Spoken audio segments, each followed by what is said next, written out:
If you're writing a network server like I am with C2FTP, at some point you might be tempted to roll your own encryption scheme with the brilliant thought, if I'm the only one in the world who knows how the encryption algorithm, then the data's safe.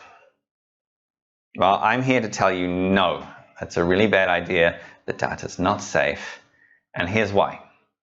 So I'm willing to bet that one of the first encryption schemes you'd come up with is, let's generate a string of random numbers. That'll be the encryption key.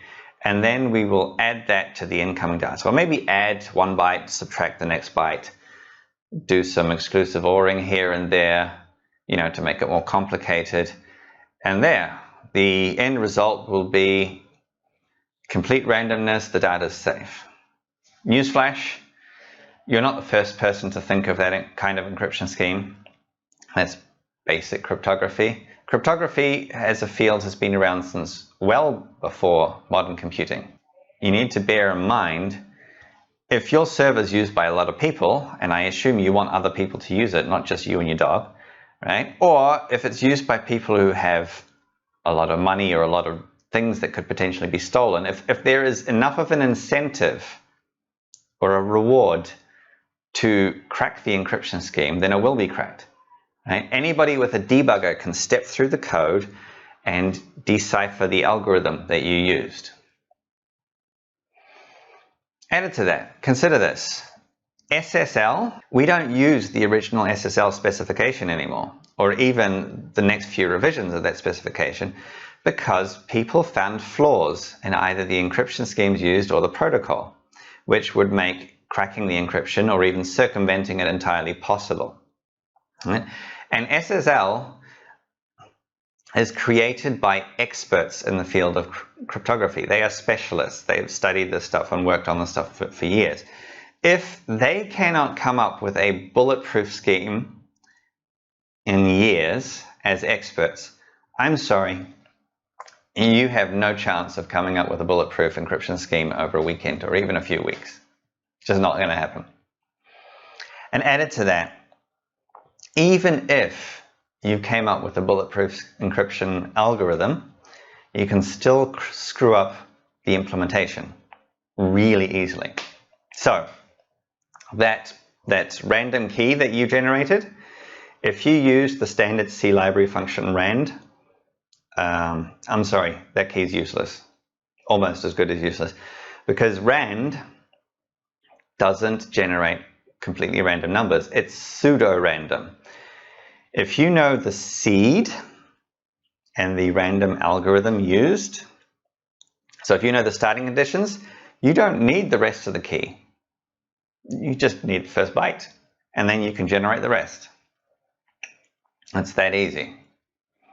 Right? That's why crypto libraries come with their own random number generators, which do the best they can to try to generate true randomness on a deterministic computer, which is surprisingly hard, which is why that's best left to experts.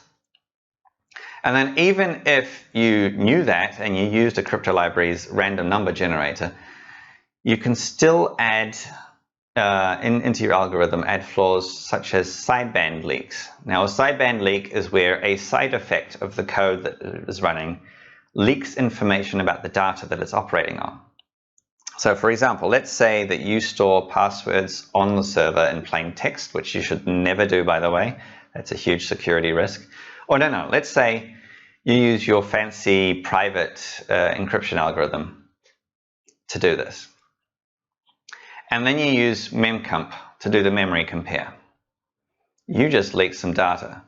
And here's why. Think about how the memory compare works. The standard way that you'd do it is you'd start at the beginning of the string and compare the first byte or maybe the first 32 bits. And if those two are the same, then you go to the next and the next until you find a part that's different, and then you return. So the time that the compare takes depends on how much of the string matched. Based on variation in timing, you could figure out how much of the password did I get right. And if you think well, it's only a few CPU cycles. How could you possibly measure that? Now, I will grant you that would be hard to do over the internet or over a network because of variable networking delays. Although I wouldn't put it past somebody to figure out a statistical way of still being able to measure it. Like I haven't tried. I have no interest in trying, but I wouldn't put it past somebody being able to come up with a technique to do that. Either way, have a look at something called the Spectre attack, which has nothing to do with cryptography, but it's a sideband timing leak that enables code running in one process to read memory that it's not supposed to have access to. So it circumvents the memory protection system built into CPUs. The variation in the time it took for a particular code to work enabled it to read memory that it wasn't supposed to have access to. So don't think that just because it's measured in CPU cycles that it can't be done. So the correct way, if you're doing a compare like that for passwords, is to have a slow memory compare that takes a fixed amount of time so it doesn't leak any information about the underlying data.